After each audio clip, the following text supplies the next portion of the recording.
nos presentamos a Dios en oración. Bendito Padre Celestial, Dios de eterna bondad, de rica y de abundantes misericordias. Ante tu divina presencia estamos, Señor. Te adoramos, te exaltamos, porque solo tú eres digno de toda honra y de toda gloria. Señor, ¿a quién iremos? ¿A dónde iremos, Señor, si solamente en ti hay palabras de vida eterna? Gracias por esta preciosa oportunidad que nos concedes una vez más, Señor. Gracias, Señor, por tu amor, por tu cuidado, por tu protección. Perdona nuestros pecados, faltas y errores cometidos delante de ti, pues reconocemos que ante tu presencia no hay hombre que no peque. Pecamos en pensamientos, pecamos en palabras, pecamos en acciones. Considera nuestra humana fragilidad y ayúdanos, Señor, cada día a perseverar en ti. Te presentamos, Señor, cada oyente que está conectado desde los distintos países. Los hermanos que nos escuchan desde los Estados Unidos, desde Panamá, desde Alemania, desde Colombia, Señor. Que cada uno pueda tener ese gozo de fortalecer su fe por medio de la lectura de la palabra. Que en ellos se pueda cumplir la promesa descrita por el profeta, porque como desciende de los cielos la lluvia y la nieve y no vuelve allá, sino que harta la tierra y la hace germinar y producir, y da simiente al que siembra y pan al que come. Así será tu palabra que sale de tu boca, no volverá a ti vacía, antes hará lo que tú quieras, y será prosperada en aquellos para quienes la has enviado. Prepara nuestras mentes, nuestros corazones, nuestras manos, para entender, para amar y para hacer tu voluntad. Bendice y guarda, Señor, cada familia, cada hogar. Quédate con nosotros, Señor, te necesitamos. En el nombre de Jesús te lo he suplicado y en él te doy las gracias. Amén. Bueno, vamos entonces a tener la breve introducción sobre este maravilloso libro del Apocalipsis. Quien, sin duda alguna, es el autor, el apóstol Juan. Podemos decir que después del apóstol Pablo, el apóstol Juan fue el que más escribió. Quedaría como en segundo lugar. Tendríamos el Evangelio, tendríamos primera, segunda y tercera carta del apóstol Juan y también el Apocalipsis, en total 5. Cuánta grandeza el Señor reveló por medio de este gran siervo de Dios. Bueno, sin duda alguna, el apóstol Juan, la fecha está entre el año 70 y el año 95 después de Cristo. ¿Cuál es el tema que engloba este libro? Nada más y nada menos que el Señor, Dios Todopoderoso, reina. Tenemos entonces que 4 veces el autor se refiere a sí mismo como Juan. Lo vamos a leer en el primer capítulo, lo vamos a leer en el capítulo 4, en el capítulo 9, en el capítulo 22. Y era tan conocido y su autoridad espiritual estaba tan bien establecida entre sus lectores que no necesitó citar sus credenciales. Desde muy temprano en la historia de la Iglesia se atribuye unánimemente este libro al apóstol Juan, conocido como el discípulo amado. La evidencia interna demuestra que el Apocalipsis fue escrito en una época de extrema persecución contra los cristianos, la cual posiblemente fue iniciada por Nerón, tras el gran incendio que casi destruye a Roma en julio del año 64 después de Cristo. Y continuó hasta su suicidio en el año 68 después de Cristo. Según este punto de vista, el libro habría sido escrito antes de la destrucción de Jerusalén en septiembre del año 70 después de Cristo, y es una auténtica profecía sobre los continuos sufrimientos y persecuciones de los cristianos, que se harían más intensas y severa en los años por venir. Sobre la base de afirmaciones dispersas de los padres de la Iglesia, algunos comentaristas fechan el libro en la etapa final del reinado del Dominiciano, que data entre el año 81 y 96 después de Cristo, tras la fuga de Juan a Éfeso. Bajo la inspiración del Espíritu Santo y del Antiguo Testamento, Juan no tenía dudas de estar reflejando los horribles acontecimientos ocurridos tanto en Roma como en Jerusalén, cuando proclamaba la profecía sobre lo que parecía inminente, la intensificación de la guerra espiritual contra la Iglesia, por parte de un Estado anticristiano y por numerosas religiones anticristianas. El propósito de este mensaje era proporcionar aliento pastoral a los perseguidos, fortaleciendo, invocando y proclamando la seguridad y certeza de la esperanza, junto a la confianza de que en Cristo ellos compartían el poder soberano de Dios para vencer completamente a las fuerzas del mal en todas sus manifestaciones. El Apocalipsis es también una apelación evangélica para aquellos que en el presente viven en el reino de las tinieblas, a fin de que entren en el reino de luz. Bien, el contenido de este libro. El mensaje central del Apocalipsis es que el Señor, nuestro Dios Todopoderoso, reina. Y este tema ha sido confirmado en la historia por la victoria del Cordero, quien es el Señor de señores y Rey de reyes. Así, aquellos que siguen al Cordero están envueltos en un continuo conflicto espiritual, y el Apocalipsis ofrece una visión más profunda de la naturaleza y tácticas del enemigo. ¿Quién es ese enemigo? El dragón, frustrado por su derrota en la cruz y las consiguientes restricciones impuestas a su actividad, y desesperado por torcer los propósitos de Dios antes de su inevitable caída. Desarrolla una triple contraofensiva para hacer guerra a los santos. La primera bestia o monstruo simboliza la realidad de un gobierno y un poder político anticristiano, y la segunda, una religión, filosofía e ideología anticristiana. Juan da lugar en última instancia a una sociedad seductora y falsa, a una economía y cultura secular anticristiana, a la corrupta Babilonia, compuesta por aquellos que habitan la tierra, y estos llevan la marca de la bestia y sus nombres no están registrados en el libro de la vida del Cordero. El dragón delega continuamente sus restringidos poderes y autoridad a los monstruos y sus seguidores, para así engañar y desalentar a cualquiera del propósito creador y redentor de Dios. Nos damos cuenta que Dios ha creado el orden de la comunidad, y esto es el matrimonio y la familia y la actividad económica, el gobierno y el Estado. Satanás, incapaz de crear cualquier cosa, tienta a otros para distorsionar y utilizar mal lo que Dios ha creado. Los cristianos deben distinguir cuando un gobierno está funcionando bajo la autoridad divina o como la autoridad divina.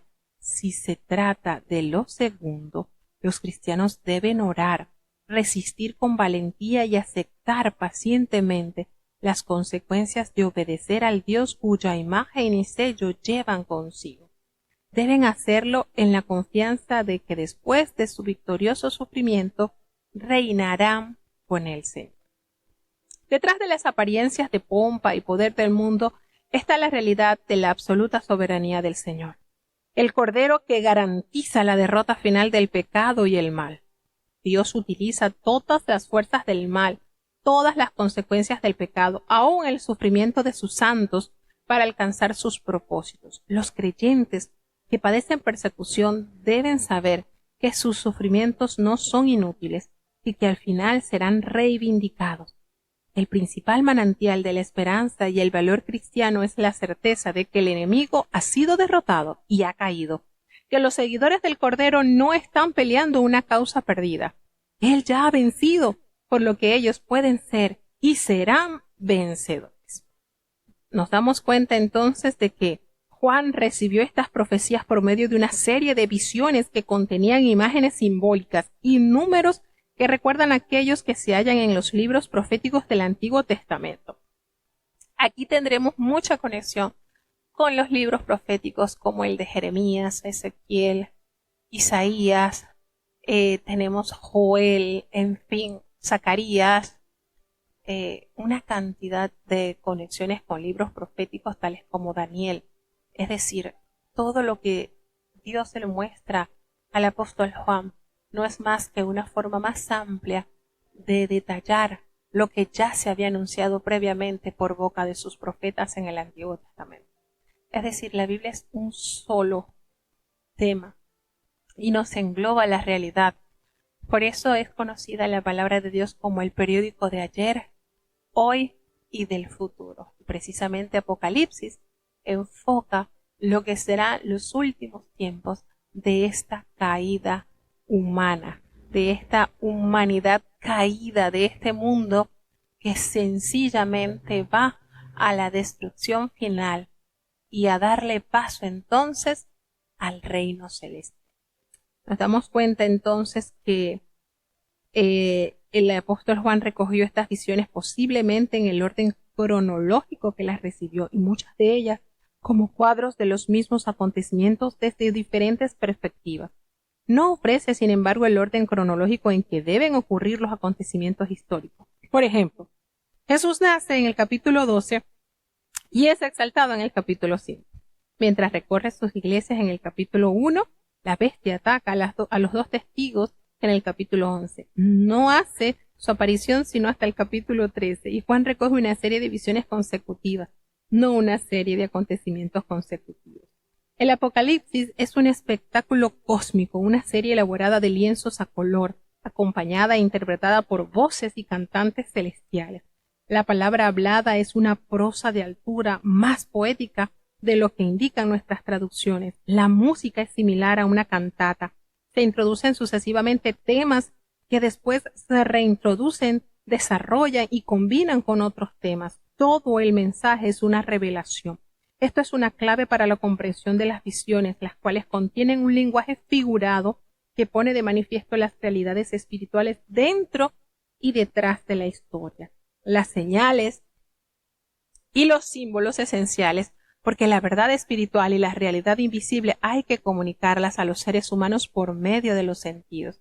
Los símbolos apuntan a lo que en última instancia es indescriptible. Por ejemplo, el relato de las langostas demoníacas del abismo, que están registradas en el capítulo 9 del 1 al 12, crean una vívida y horripilante impresión, aunque no se pretende interpretar los pequeños detalles. Nos damos cuenta entonces que en este maravilloso libro, todos los términos empleados en el Nuevo Testamento para describir la naturaleza divina y humana de Jesús y su obra redentora se mencionan por lo menos una vez en el Apocalipsis. Y estos términos, junto con otras muchas expresiones, nos ofrecen la única revelación multidimensional del lugar que ocupa el ministerio constante y la victoria final de Cristo exaltado. Aun cuando el libro ofrece un condensado resumen del ministerio terrenal de Jesús desde su encarnación hasta la ascensión en el capítulo 12, versículo 5, el Apocalipsis asegura que el Hijo de Dios, como el Cordero, ha completado totalmente su obra redentora. Por su sangre los pecados han sido perdonados, limpiados, liberados y hechos reyes y sacerdotes. Todas las manifestaciones que siguen a su anunciada victoria se basan en la obra finalizada en la cruz. Por lo tanto, Satanás ha sido derrotado y atado. Jesús, levantado de entre los muertos, es entronizado como soberano absoluto sobre toda la creación.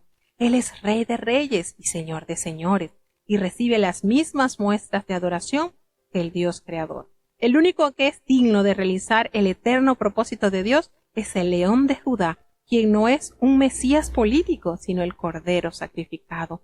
El Cordero es un título principal utilizado 28 veces en el Apocalipsis como un conquistador.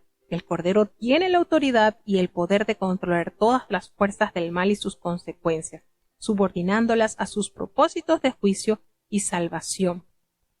El Cordero está sobre el trono. Entonces, de esta manera, pues vamos a dar inicio a la lectura del primer capítulo del libro del Apocalipsis. ¿Cuántas veces hemos leído este libro, verdad? Y quedamos totalmente extasiados con las grandezas que el Señor nos revela. Escuchemos con atención. Libro del Apocalipsis, capítulo 1. La revelación de Jesucristo que Dios le dio para manifestar a sus siervos las cosas que deben suceder presto, y la declaró enviándola por su ángel a Juan su siervo, el cual ha dado testimonio de la palabra de Dios y del testimonio de Jesucristo y de todas las cosas que ha visto. Bienaventurado el que lee y los que oyen las palabras de esta profecía y guardan las cosas en ella escritas, porque el tiempo está cerca. Juan, a las 7 iglesias que están en Asia, gracia sea con vosotros, y paz del que es, y que era, y que ha de venir, y de los 7 espíritus que están delante de su trono, y de Jesucristo, el testigo fiel, el primogénito de los muertos, y príncipe de los reyes de la tierra, al que nos amó y nos ha lavado de nuestros pecados con su sangre, y nos ha hecho reyes y sacerdotes para Dios y su Padre. A él sea gloria e imperio para siempre jamás. Amén. He aquí que viene con las nubes, y todo ojo le verá, y los que le traspasaron, y todos los linajes de la tierra se lamentarán sobre él. Así sea. Amén. Yo soy el Alfa y la Omega, principio y fin, dice el Señor, que es y que era y que ha de venir, el Todopoderoso. Yo, Juan, vuestro hermano y participante en la tribulación y en el reino y en la paciencia de Jesucristo, estaba en la isla que es llamada Patmos, por la palabra de Dios y el testimonio de Jesucristo. Yo fui en el Espíritu en el día del Señor, y oí detrás de mí una gran voz como de trompeta, que decía: Yo soy el Alfa y Omega, el primero y el último. Escribe en un libro lo que ves, y envíalo a las 7 iglesias que están en Asia, a Éfeso, y a Esmirna, y a Pérgamo, y a Tiatira, y a Sardis, y a Filadelfia, y a la Odisea. Y me volví a ver la voz que hablaba conmigo, y vuelto vi 7 candeleros de oro, y en medio de los 7 candeleros, uno semejante al Hijo del Hombre, vestido de una ropa que llegaba hasta los pies, y ceñido por los pechos con una cinta de oro. Y su cabeza y sus cabellos eran blancos como la lana blanca, como la nieve, y sus ojos como llama de fuego, y sus pies semejantes al latón fino, ardientes como en un horno, y su voz como ruido de muchas aguas.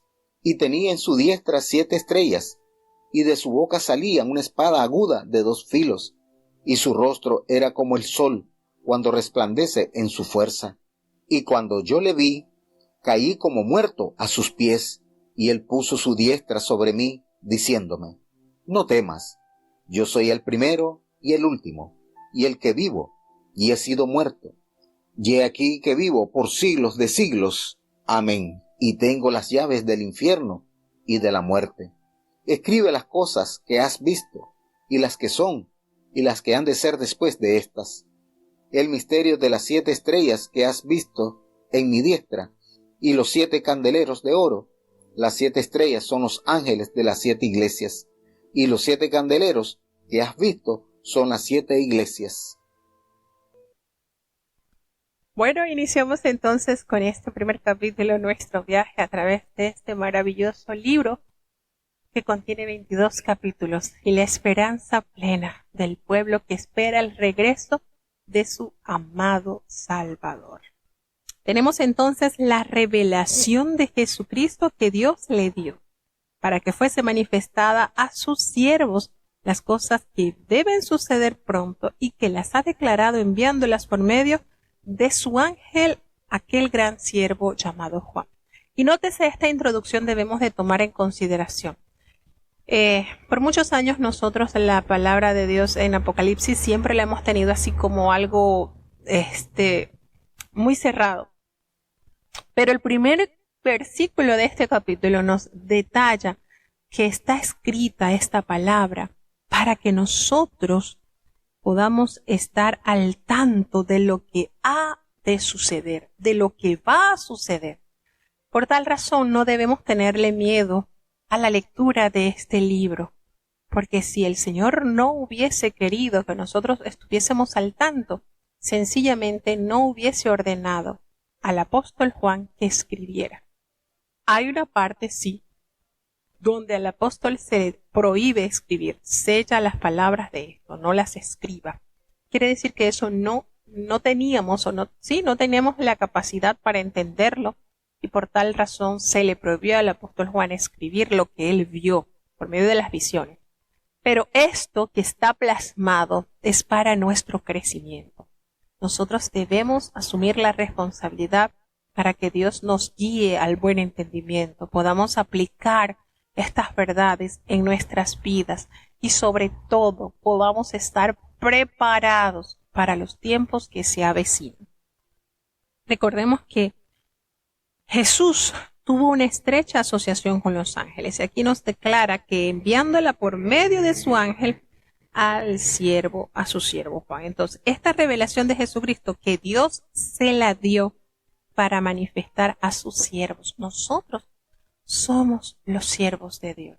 Y a través del ángel, el Señor le reveló al apóstol Juan los sucesos que tendrían lugar en los últimos tiempos de la historia de la humanidad. Entonces, este capítulo 1, versículo 1 nos revela que que les encomendaban tareas específicas. Un ángel fue enviado por Dios para que anunciara a la Virgen María y a su esposo José el nacimiento de Jesús.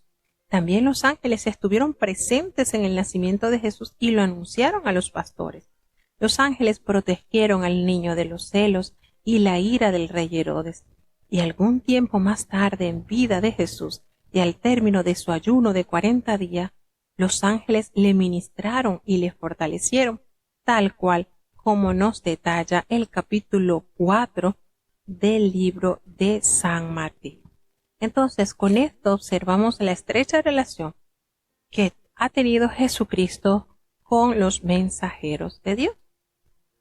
Nos damos cuenta entonces que durante su agónica lucha, la noche que fue traicionado, un ángel fortaleció a Jesús, preparándolo para la cruz, y estas criaturas celestiales estuvieron presentes en la resurrección de Jesús, como lo leemos en el Evangelio de San Mateo capítulo 28, versículo 2, y también, por supuesto, en su ascensión al cielo, tal como lo leemos en Hechos capítulo 1, versículo 10.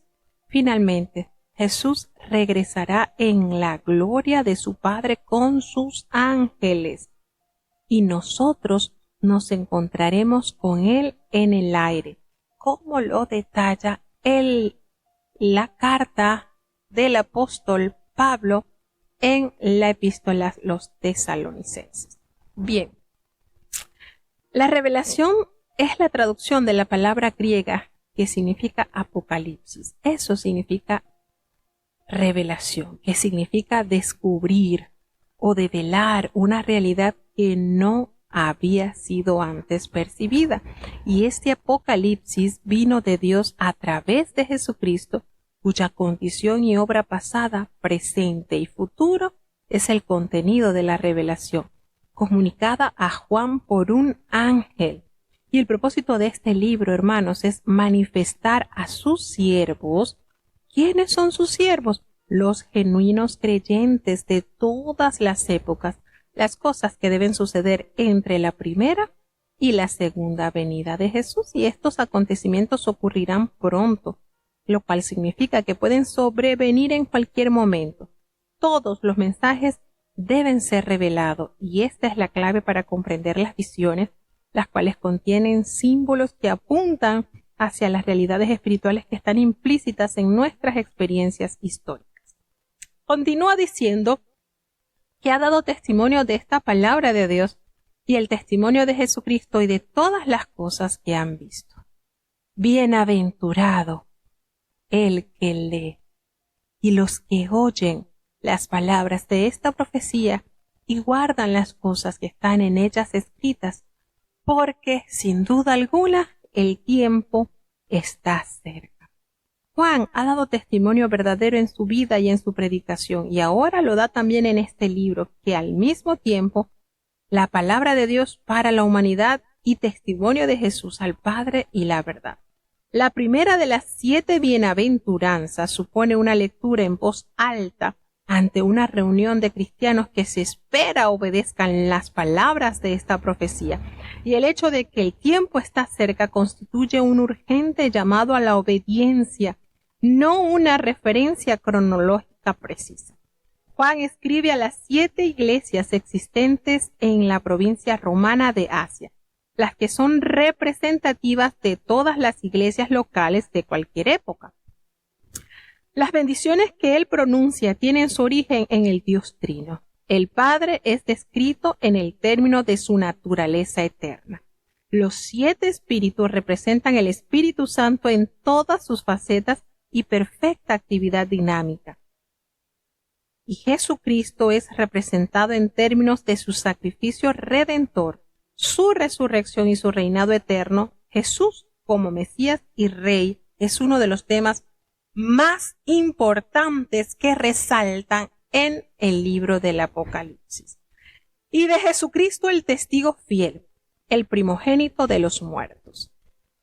Notamos que testigo, comparando con mártir y martirio, es uno de los que testifica de la verdad que ha experimentado. Un testigo, uno que tiene conocimiento de un hecho y puede dar información concerniente a él, y este vocablo en sí mismo no implica muerte. Pero muchos de los testigos del primer siglo dieron sus vidas con el resultado de que la palabra vino a significar mártir, y uno de los testigos de Cristo por medio de su muerte.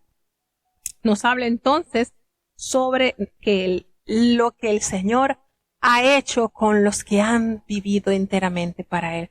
Nos ha hecho reyes y sacerdotes para Dios, su Padre, y a Él sea la gloria y el imperio por los siglos de los siglos. Y por supuesto nos remontamos directamente con el apóstol Pedro, cuando nos dice: ahora ustedes son real sacerdocio, gente santa.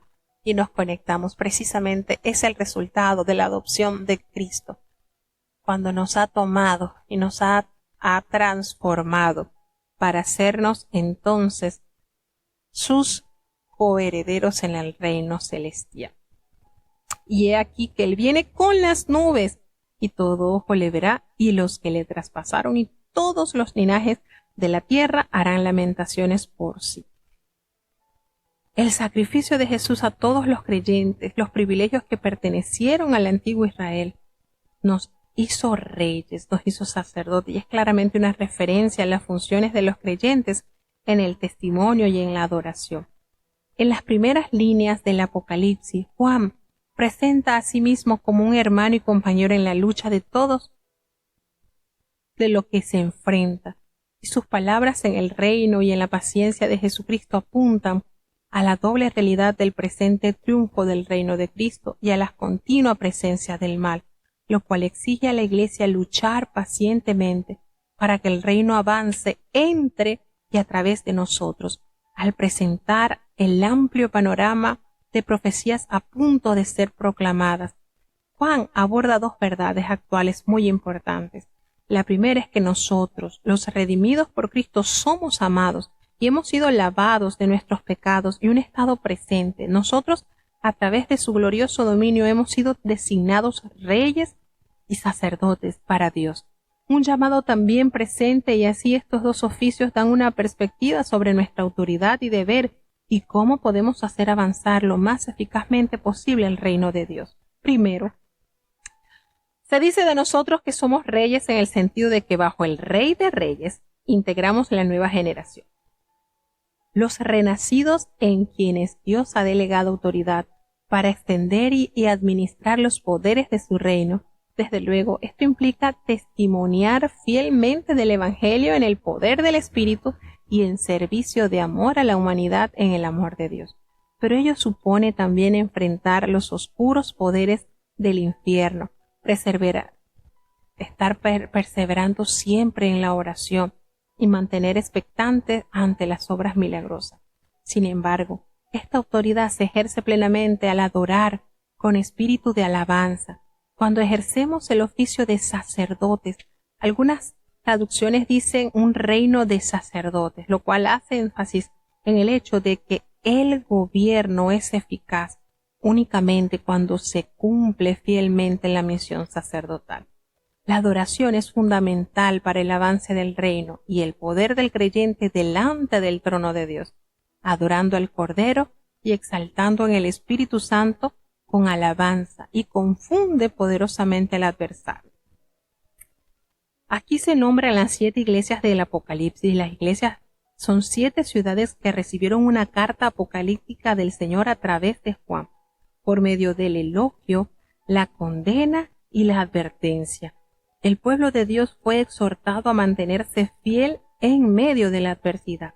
Estas iglesias desempeñaron un papel significativo para la experiencia cristiana en el Asia Menor, como resultado de su localización dentro de una red de vías de comunicaciones que vinculaban las distintas partes de esa región entre sí. Fíjense, vamos a notar una repetido uso de este número 7. 7 espíritus, 7 estrellas, 7 iglesias.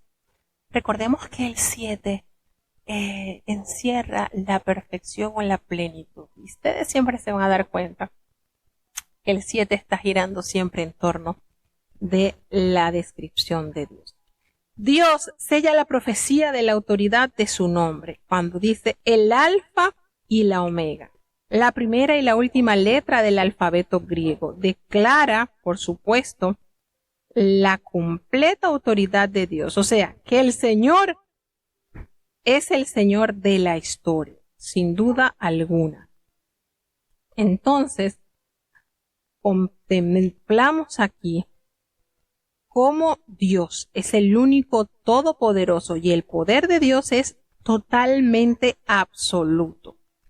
El apóstol Juan comparte con sus lectores la experiencia de la tribulación o la persecución por causa de la fe con la tranquila paciencia, con el ánimo dispuesto bajo el injusto sufrimiento. No obstante, pasar por las pruebas a que está sometida la vida cristiana es la gloria del reino.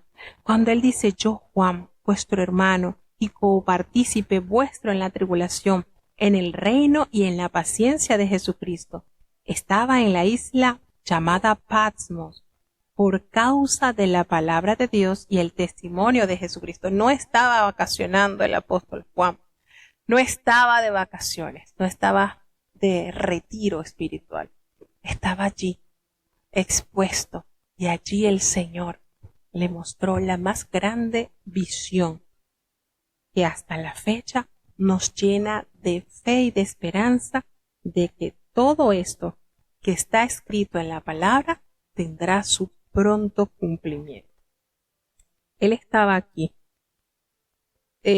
sufriendo las pruebas, estaba en el exilio en esta isla. Era una pequeña isla de 16 por 9 kilómetros, localizada a 96 kilómetros al sudeste de Éfeso en el mar Egeo, una isla volcánica y casi despoblada. Los romanos la usaban como colonia penal, forzando a los prisioneros a trabajar en las canteras de granito, y el destierro de Juan se debió a su fiel testimonio del Evangelio. Yo estaba en el Espíritu en el día del Señor y oí detrás de mí una gran voz como de trompeta. Esta es la más temprana referencia en la literatura cristiana a lo que se conoce como el día del Señor. La experiencia de Juan en el Espíritu era la de un profeta bíblico que recibe una revelación sobrenatural, y la trompeta le avisa y prepara para recibir un súbito mensaje. Le hace mención, el Señor se le presenta como el Alfa y el Omega y le envía este mensaje a las 7 iglesias que están en Asia. Y las 7 iglesias estaban, por supuesto, localizadas en una importante ruta postal romana y aparecen relacionadas en el orden que seguía su mensaje. Allí para visitarlas, haciendo un recorrido semicircular desde Éfeso. Los 7 candeleros de oro representan a las iglesias, las cuales son la luz que ilumina un mundo sumido en la oscuridad. Las ropas del Señor simbolizan el sacerdocio real. Sus cabellos blancos, sus ojos llameantes simbolizan la eternidad, la sabiduría, la omnisciencia. El bronce bruñido sugiere la inmutabilidad y la omnipotencia, y las muchas aguas representan su autoridad de mando. Las 7 estrellas representan a los pastores mensajeros de las iglesias, o el ángel guardián asignado a las iglesias, y en su diestra infiere ser sostenido y protegido. La espada aguda de 2 filos es su palabra, así como lo revela Hebreos 4:12. El resplandor del rostro del Señor sugiere su gloria, su majestad indescriptible. Las llaves de la muerte y del Hades, Jesús es ahora Señor de los dominios de la vida y de la muerte, el poder de las prerrogativas de Satanás, a causa de la rebelión original del hombre, han sido ahora contenidos. La frase "las cosas que has visto" se refiere no solo a la visión de Cristo que Juan acaba de experimentar, sino que anticipa las visiones que vendrán, las cuales pasarán ante sus ojos mientras escribe. Juan tomará nota de los acontecimientos presentes, de las visiones que vendrán, las cuales pasarán ante sus ojos mientras escribe. Y entonces, todos estos acontecimientos presentes y futuros, muchos de los cuales se repetirán a través de la historia hasta el clímax de esta época y las épocas que están por venir. Fíjense entonces cómo la palabra de Dios nos prepara para los grandes sucesos descritos en este glorioso libro. Nos detalla entonces que cuando el apóstol Juan vio esta visión, él cayó como muerto a los pies. ¿Y qué hizo el Señor? Puso su mano derecha sobre él y le dice: no temas, yo soy el primero y el último. Y esto nos hace recordar a la experiencia vivida por el profeta Ezequiel, cuando el Señor le reveló estas visiones y también se sintió débil, y la mano del ángel le confortó. Así como la experiencia que vivió el profeta Daniel también a la orilla del río, y la mano del ángel le dio esa fortaleza. Nos conectamos con estos profetas que tuvieron experiencias similares. Por eso este libro contiene tanta conexión con el Antiguo Testamento. Y él le expresó quién es el que vivo, el que estuvo muerto, pero he allí que ya vive por los siglos. Y él tiene las llaves de la muerte y del Hades. Y entonces el Señor le manda al apóstol Juan a escribir las cosas que ha visto y las que son y las que van a ser después de esta. Nótese los tiempos verbales que se manifiestan acá. Las que son, las que van a ser. Por eso estamos seguros que la Biblia, como lo dice un poeta, es el periódico de ayer, hoy y del futuro. Nos revela sucesos que acontecerán con una exactitud impresionante. Le dice entonces que el misterio de estas 7 estrellas que ha visto en la diestra del Señor y de los 7 candeleros de oro, ¿cuáles son? Las 7 estrellas son los ángeles de las 7 iglesias y los 7 candeleros que has visto son las 7 iglesias. Nos remontamos entonces en conexión con lo expresado por el profeta Zacarías también. Así que las 7 iglesias a quienes se dirigen las cartas eran congregaciones situadas en las ciudades mencionadas y representan a todas las iglesias de entonces, al igual que a las generaciones subsiguientes. Las cartas deben ser interpretadas desde el punto de vista histórico, pastoral y práctico, con aplicaciones inmediatas para las iglesias de Asia, para aplicaciones permanentes para todas las congregaciones a través de las historias eclesiásticas, ofreciendo elementos de juicio para determinar cuál es su situación espiritual ante el Señor y con un valor permanente para la experiencia personal, al exhortar al individuo a ser un vencedor. La estructura de las cartas obedece a un patrón definido. ¿Qué se van a ofrecer en estas cartas? Vamos a observar que las cartas que escribe el apóstol Juan, que le dicta el Señor, van a contener un patrón. Y esto lo vamos a analizar un poquito más el día de mañana, que nos vamos a dedicar a los capítulos 2 y 3, que son demasiado edificativos para nuestras vidas.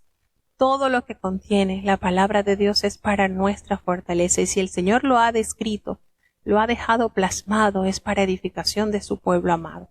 ¿Qué debemos hacer nosotros? Valorar, apreciar, pedir a Dios que nos dé el entendimiento y la capacidad para poderlo vivir, para poderlo entender, para poderlo enseñar. Entonces, vamos a seguir avanzando.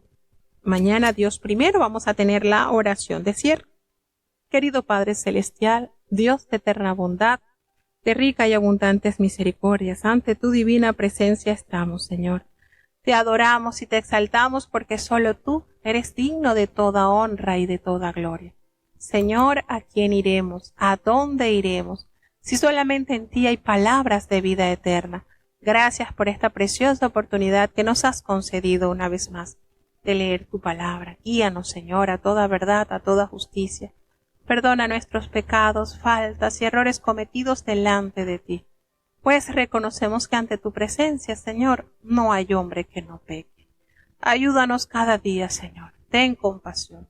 Te presentamos cada uno de los oyentes que han estado con nosotros, Señor. Guárdales, fortaléceles, bendice la niñez, protege los jóvenes, Señor, los adultos, conforme a nuestras responsabilidades. Guía y protege a los ancianitos, Señor. Ten compasión de los que sufren por alguna prueba, Señor, alguna tentación, algún problema que los acoge, que les hace dudar muchas veces, Señor. Asísteles, permite que a través de las pruebas podamos sentir tu fuerza, Señor. Ten compasión de los que sufren, Señor. Ayuda a los que padecen enfermedades. Ay, Padre amado, ten misericordia. Si nosotros siendo malos nos compadecemos del dolor de nuestros hermanos, cuánto más tú, Señor, que eres bueno, que eres bondadoso. Bendice y guarda, Señor, los que esperan en ti confiados en que tú has de restaurar y fortalecer en su enfermedad. Te los presentamos, Señor, te presentamos al apóstol Cecilio, para que termines la obra perfecta en él, Señor. Ten misericordia, Padre, de los que sufren de cáncer, Señor. Ten compasión por amor de tu nombre. Ayuda, Dios mío, a Lauri, a Nathan, a Natanael, a Lisa Córdoba. Están en tus manos, Señor. Ten compasión por amor de tu nombre, Señor. Nuestros jovencitos, José Elías, Alan, Sabdi, están en tus manos, Señor. Míralos con ojos de misericordia y compasión. Te presentamos a nuestras ancianitas, nuestra hermana Ernestina, su salud, nuestra hermana María Luisa Vázquez, nuestra hermana Lucita, nuestra hermana Raquel López, están delante de ti tus siervas. Te presentamos la salud de Evelyn, Señor. Ten piedad de la salud de nuestro hermano Pablo Cárdenas, Señor. Ten compasión, Padre bueno. Tú les conoces, tú sabes los que necesitan de ti, que su confianza esté plenamente puesta en ti, porque tú eres el dador de la vida, Señor. Tu palabra nos enseña que tú sanas todas nuestras dolencias. Ayúdanos a confiar en ti. Ten misericordia, Señor, de la paz de este mundo. Te presentamos la conferencia que ha de celebrarse también. Ayúdanos, Señor, no nos abandones, te necesitamos. En el nombre de Jesús te lo he suplicado y en él te doy las gracias. Y ahora te pedimos, Señor, que el bendito amor de Dios, la gracia y la paz de nuestro Señor y Salvador Jesucristo, la compañía y la comunión de tu Espíritu Santo, quien es nuestro eterno Consolador, sea con cada uno de tus hijos, nos guarde desde ahora y para siempre. Amén.